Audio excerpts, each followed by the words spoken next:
From the black silence of the void, the planet appeared like a fragile jewel, spinning slowly against the indifferent stars. The alien scanners swept the surface, scanning for life forms, for patterns, for weaknesses. Initial readings classified the inhabitants as minor, primitive, insignificant flickers of existence, easily catalogued and dismissed. Yet even through the sterile lens of sensors, the planet exuded a strange, unquantifiable energy. It pulsed through the cities, the forests, the oceans, and the scattered dots of light marking human settlements. Something about the humans was different. Clusters of humans moved across landscapes with a rhythm that defied predictive models. They stumbled, collided, ran blindly into danger, and yet somehow they endured. In one frigid northern colony, the aliens observed humans huddled against ice winds that should have torn flesh and bone, yet they thrived, constructing shelters from what the planet offered, adapting instantly to conditions that would have annihilated any other species. Another group, exposed to searing deserts, moved across the dunes like shadows, weaving through sandstorms with an instinct that seemed almost ritualistic. Every action was improvised, chaotic, yet uncannily effective. The aliens noted skirmishes within human communities, arguments, fights, clashes over territory or resources. Where the sensors expected disorder and collapse, they found solutions, compromises, strategies that emerged from conflict like polished weapons. Cooperation was not rigid, it was alive, dynamic, flexible, a system evolving in real time. The narrator felt a flicker of unease. Prey species were predictable. They could be hunted, studied, subdued. But these humans were something else. Their survival did not rely solely on technology or numbers. It relied on audacity, on improvisation, on raw, unquantifiable will. And the more the aliens watched, the more subtle dread grew. A lone human climbed the jagged rocks of a cliffside, a storm battering around them. The aliens expected failure, collapse into the wind, a futile struggle against elemental forces. Instead, the humans stood atop the precipice, triumphant, scanning the horizon as if daring the universe to challenge them. The sensors flickered, warnings unrecognized by the alien command. Something primal, something dangerous lurked in these creatures. From orbit, the blue planet seemed calm, serene, almost fragile. Yet beneath that calmness, chaos stirred, and the aliens sensed it. A force that did not yield, a species that would not submit. They were meant to be prey, and already they were beginning to understand that perhaps they were not. The alien fleet hovered silently above the sprawling city, a lattice of lights flickering against the darkness like veins of a living organism. They projected the first holographic message, an attempt at communication, a digital bridge meant to assert dominance and elicit compliance. The image shimmered into existence above the city square, a towering construct of alien geometry, precise, cold, incomprehensible. Their sensors anticipated terror, panic, flight. But terror did not come. Instead, humans gathered, faces tilted upward, eyes reflecting the shifting holographic forms, curiosity sparking like static in the alien sensors. One human stepped forward, a solitary figure in a sea of bodies. The aliens expected hesitation, retreat, a primal calculation of risk. They were wrong. The human approached the projection without fear, weapon in hand. The alien system struggled to interpret the act. Strike? Test? Ritual? And then, with a sudden, decisive motion, the human swung the weapon, colliding with the holographic surface, striking at nothing, yet somehow claiming victory. The narrator could scarcely comprehend. Here was audacity distilled into form. Where other species might have cowered, calculating every step, humans measured danger by instinct, by courage, by something that defied algorithmic prediction. They probed, they tested, they improvised in a way that was almost ritualistic, a method of understanding that bordered on madness. Other humans began to move around the square. They touched the holograms, circled them, whispered in each other's ears, gesturing, pointing, communicating in chaotic yet astonishingly effective ways. Tactical coordination seemed embedded, primal, instinctive. The aliens recorded everything, their sensors filling with data they could not reconcile. Every action suggested careful thought, yet none followed any known pattern. The narrator's unease grew. A creeping anxiety that began as a flicker now spread like wildfire through the fleet. If humans approached the unknown with this fearless boldness, what might they do when faced with true danger, when confronted with fully realized threat? As the city hummed below, the alien command ordered withdrawal. Retreat was not defeat, it was calculation, a pause to understand, to analyze.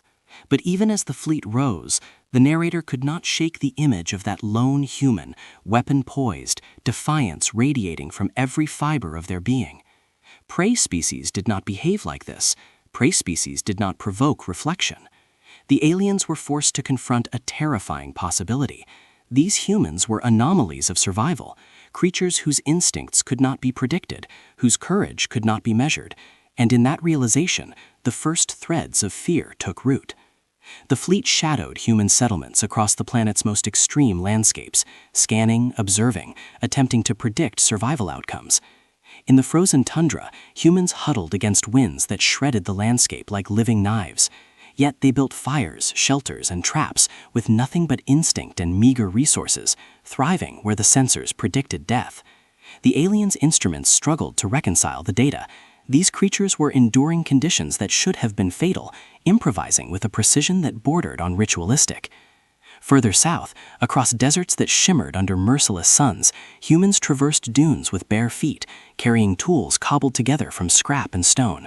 Sandstorms tore at their bodies, but humans moved through them like phantoms, timing each step with uncanny instinct. They hid, they attacked, they vanished, an improvisational ballet of survival. The aliens could only observe, recording metrics that made no logical sense. Heart rates, metabolic outputs, risk assessment, all operating outside known parameters. The most disturbing sight came from a dense jungle. A lone human faced a massive predator, something the alien scans could only describe as a bear-like apex hunter, jaws wide, claws slicing air. The human struck, ducked, countered, each movement fluid, anticipatory, precise. From above, the scene resembled controlled chaos, a dance of death, instinct and intellect fused. Every strike was measured, every feint calculated in ways no algorithm could predict, and when the predator fell, silence descended, broken only by the human's ragged breaths. The narrator noted the human's psychological resilience as keenly as their physical prowess. Pain, fear, isolation, these did not paralyze, they sharpened. Humans endured and adapted with an elegance and brutality that terrified and fascinated simultaneously. Each colony, each small community, acted like a microcosm of survival instinct, elevated into art. A realization settled over the fleet. Earth was not merely a planet, it was a death world, and humans were its apex anomaly. They were more than adaptive, they were unpredictable, audacious, and in their defiance of mortality, entirely incomprehensible. For the first time, the aliens sensed what they had feared but could not yet name. They were observing a species that could not be conquered simply by force. And above the jungle canopy, the lone human lifted their eyes, scanning the treetops, unaware of the watchful observers, yet already marking their world as unconquerable. The alien fleet aligned in formation above the target regions, weapons systems humming with lethal precision. Calculations, simulations, and predictive models all confirmed a simple truth. Humans were primitive, fragile, predictable. Strike patterns, energy blasts, and psychic probes would neutralize any resistance. The command grid pulsed confidently, until the humans responded. The first salvo descended upon a settlement nestled within rocky highlands. Alien sensors anticipated panic, chaos, and mass surrender. Instead, humans scattered, vanished into crevices, and returned with crude barricades. Stones, scrap metal, and debris were transformed into improvised traps. The alien scanners struggled to categorize these improvised defenses. The humans' actions were not random, but remarkably deliberate, exploiting terrain with tactical foresight. A second attack met with further disruption. Humans appeared in coordinated flanking positions, using signals indecipherable to alien algorithms. One squad lured a patrol into a canyon, triggering an avalanche that wiped out an entire unit. Another group ignited chemical fires using nothing more than oil-soaked rags and friction-generated sparks, forcing the aliens to divert attacks. Every move, every countermeasure carried a calculated audacity. The narrator observed with mounting unease. Humans did not merely respond, they anticipated, they adapted, they invited risk, not recklessly but strategically, exposing alien weaknesses with deliberate precision. Patterns emerged. The human's unpredictability was itself a weapon, a force that defied logic and disrupted every preconception. The alien fleet's confidence faltered. Simulations failed repeatedly, strategies unraveling in real time. Command voices, usually crisp and decisive, faltered with confusion. From orbit, the battles looked like controlled chaos, humans moving fluidly, improvising, coordinating with an instinctive synchronicity that no machine could predict. Every failed assault left the aliens questioning their assumptions, scanning for explanations that did not exist. By the time the dust of the final skirmishes settled, a grim reality took hold. Standard tactics, the ones designed for primitive, predictable prey, would not work. The narrator could only record what the fleet now faced, a species whose audacity and ingenuity might render the alien armada powerless, whose survival instincts operated on a level far beyond any algorithmic comprehension. And yet, above the battlefields, humans already planned their next moves, unconcerned with the alien gaze, unshaken, unstoppable, leaving the fleet teetering on the brink of strategic collapse. The isolated village lay cradled in a jagged valley, hemmed in by rocky cliffs that funneled wind and snow alike into a relentless torrent. From orbit, the alien sensors marked it as insignificant, one of countless human settlements. Yet the moment the first patrols descended, the aliens sensed something unfamiliar. Humans did not flee, they did not crumble, they organized, they adapted. The alien scanners first detected a flicker of movement, humans reinforcing crude barricades, hauling stones, wood, and scrap metal into seemingly chaotic positions. Each individual moved with apparent improvisation, yet the pattern was unmistakable. Strategic placement, overlapping fields of observation, and choke points that funneled alien movement into kill zones. From above, the scene resembled a living organism, responding instinctively to the threat, adapting in ways the fleet could not anticipate. A human engineer, barely visible among the chaos, seized a broken mechanical device, a water pump, disassembling and reassembling it into a crude but deadly defensive weapon. The alien scans calculated the device would be ineffective, yet when activated, it emitted bursts of scalding steam and jagged metal shards with perfect timing, cutting down the first wave of patrol drones before they could adjust. The narrator could not hide awe. Ingenuity, born of necessity, had turned disadvantage into triumph. Elsewhere, a group of humans set traps and diversions. Fires were lit in arcs designed to obscure sight lines. Debris was scattered to create illusions of movement. Some humans even darted into open zones only to vanish into hidden pits or nets. The aliens could not predict these tactics. Each strike exploited weaknesses in ways no algorithm had anticipated.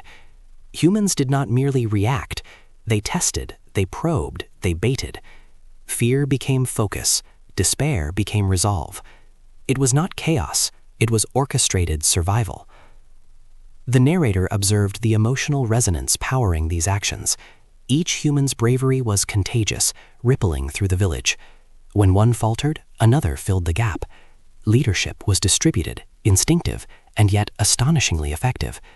The aliens' calculations faltered again and again.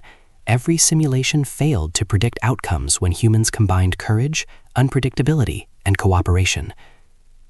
Alien squads advanced, confident in superior firepower, but each strike was met with calculated counters. Projectile weapons ricocheted harmlessly off barricades. Mechanical traps disabled patrols before they could reach the villagers. Even the psychic probes, designed to anticipate human thought, were foiled by emotional complexity. Fear, hope, desperation, determination, all woven together into a pattern that was readable neither by machine nor logic. Then, as the alien command attempted to regroup, the humans initiated a counterattack. Small squads emerged from hidden positions, coordinating strikes with a synchronicity that defied sensors. One human guided a diversionary team across a ridge, drawing enemy fire, while another squad toppled rocks onto drones, crushing them under immense force. The alien patrols found themselves ensnared, outmaneuvered, overwhelmed by a species they had presumed inferior. The valley became a theater of calculated chaos. Humans darted between cover, improvised weapons erupting in precision bursts.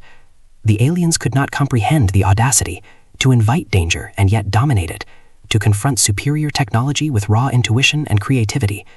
Each wave of attack, each sudden maneuver tore apart assumptions of control. By the end, the alien patrols were in retreat, staggering back toward the fleet, damaged, disoriented, uncertain. The narrator recorded it all, awe mingled with unease. Brute force alone was insufficient against creatures capable of such adaptation. The humans had turned vulnerability into strength, despair into determination, improvisation into strategy. From the cliffs above, the lone engineer watched the retreating patrols, sweat streaking soot-covered skin, eyes blazing with a defiance that seemed almost ritualistic. Around them, the village rallied, their combined ingenuity and courage creating a force the aliens could neither predict nor suppress. And as the wind howled through the valley, carrying the echoes of victory, the narrator realized something that had never before occurred to the fleet. Earth was not a planet to conquer. Earth was a crucible, and humans were fire-forged survivors. A creeping dread settled over the alien command. These were not mere anomalies. These were predators of survival itself, born from struggle, refined by danger, and tempered with audacity. And as the fleet pulled back, reassessing, calculating, the humans prepared for the next wave, unbroken, unbowed, unstoppable. The alien sensors recorded human activity with increasing astonishment, but raw observation failed to capture the essence of what was unfolding. It was not technology, not numbers, not aggression that defined them. It was spirit. Civilians, unarmed or lightly equipped, moved with deliberate courage into the teeth of danger, shielding strangers as if they were family. Food, water, and medical supplies were distributed with meticulous care, often at great personal risk. Entire neighborhoods became improvised defense lines, barricades cobbled from debris, metal, and wood, forming a living, breathing shield for those in peril. One scene seared itself into the alien sensors, impossible to categorize. An injured comrade lay exposed under alien fire, vulnerable to obliteration. Without hesitation, a single human sprinted across open ground, every step a negotiation with death. Bullets, energy pulses, and debris tore the air around them, yet the human persisted, dragging the wounded to cover with a determination that transcends logic. The act alone would have sufficed to astonish any observer, but the human did not pause to breathe, did not hesitate in doubt. They continued to coordinate with others, improvising diversions and traps to protect both themselves and their charge. The narrator's calculations faltered.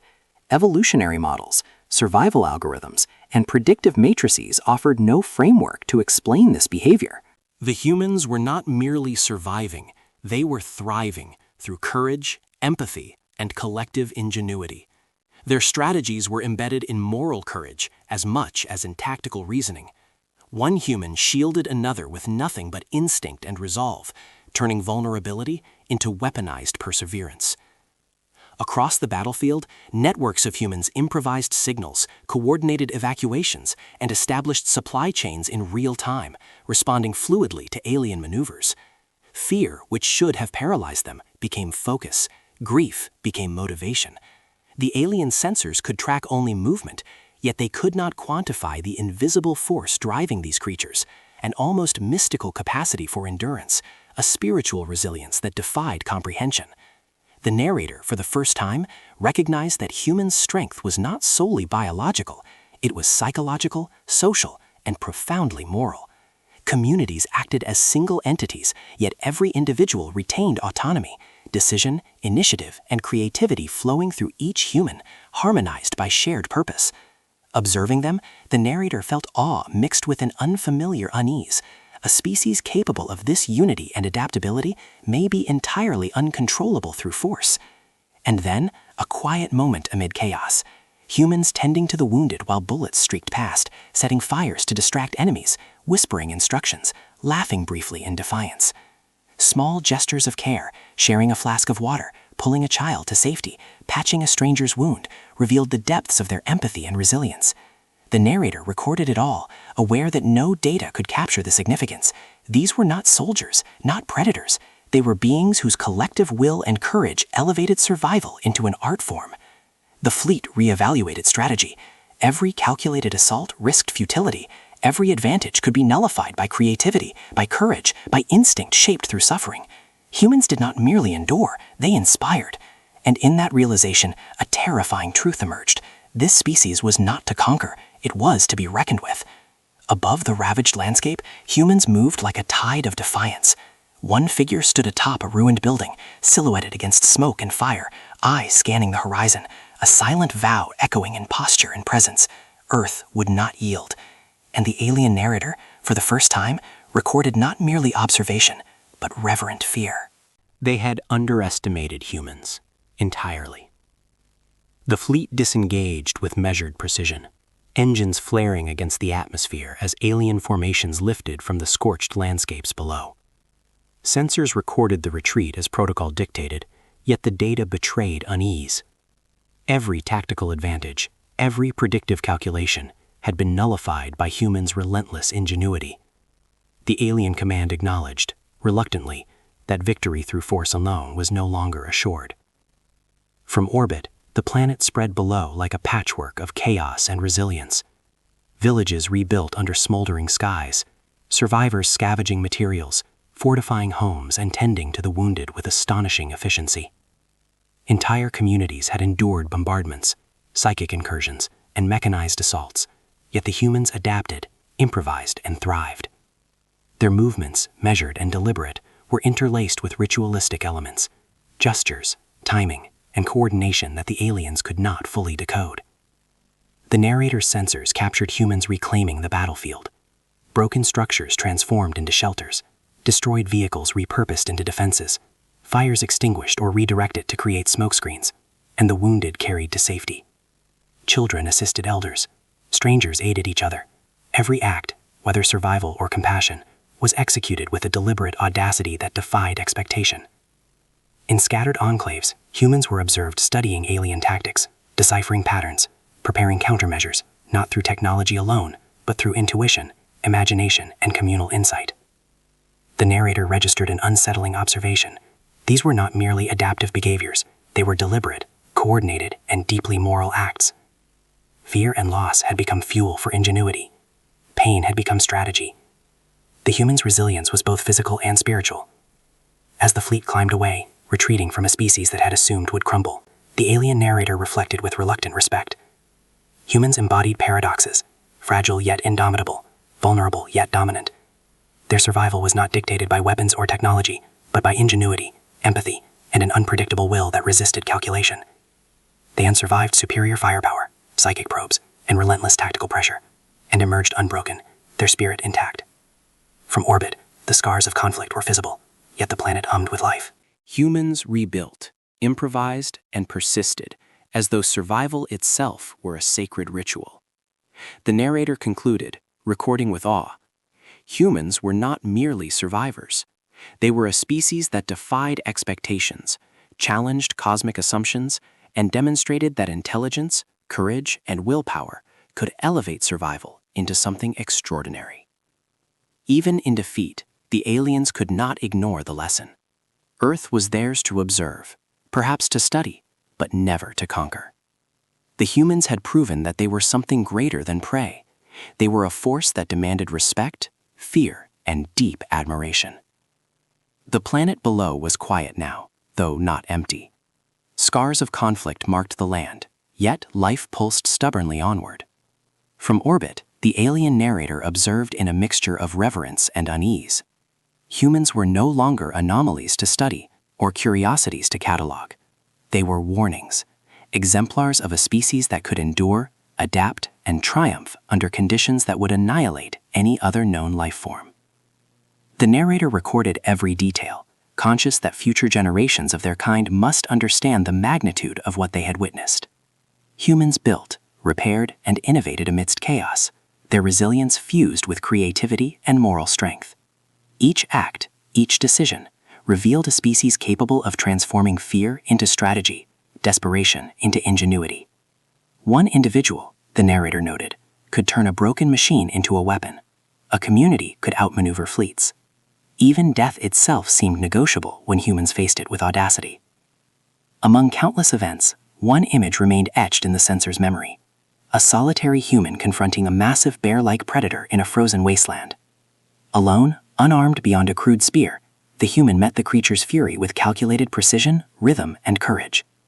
Every strike and feint was a testament to instinct and experience, yet more than that, it was symbolic.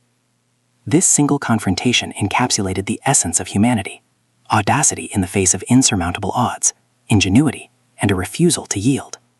The alien narrator understood that this was no isolated act. It was the archetype of an entire species.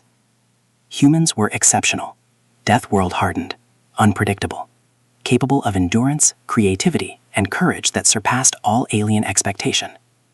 The narrator's final recording emphasized this with clarity and awe. The humans' triumphs were both inspirational and terrifying. They were not merely survivors.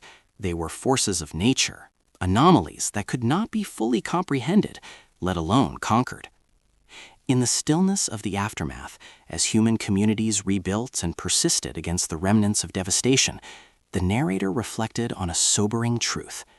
The galaxy might contain countless species, yet few, if any, could match the audacity, resilience, and spirit of humanity. One human, one community, one Deathworlder at a time, they had rewritten the rules of survival. And the aliens knew, with chilling certainty, that the legend of the human spirit would endure long after their fleet had departed. Humans were more than life forms. They were a force that demanded respect, awe, and perhaps a measure of fear.